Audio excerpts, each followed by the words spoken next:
Hello guys, in this video I'm going to show you how to set the type of your boat on the NavShip application.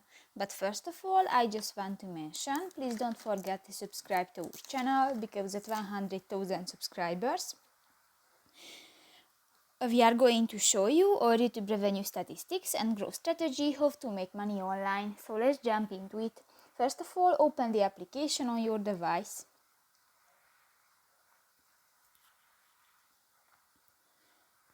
Tap to the three lines at the upper left corner of the screen and go to the second option, the My Boat.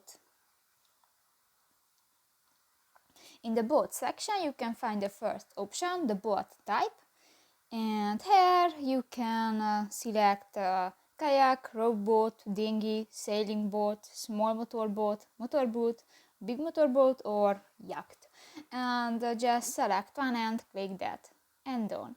So that's pretty much it for this video guys. See you in the next one. Bye bye.